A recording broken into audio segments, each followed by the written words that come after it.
في الجزء اللي فات شفنا ازاي بدأت الحرب الكونية على أرض مصر. صلي على النبي واشترك في القناة ويلا بينا نبدأ.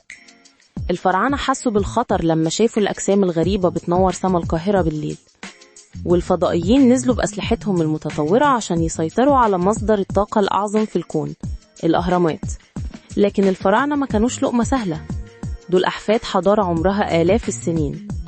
كهنة آمون قدروا يفعلوا برديات قديمة كانت بتعتبر مجرد أساطير. البرديات دي حررت طاقة روحانية رهيبة من قلب المعابد.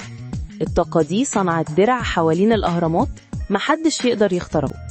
الفضائيين اتصدموا، ازاي تكنولوجيا بدائية زي دي تقدر تقف قدام أشعة الليزر بتاعتهم؟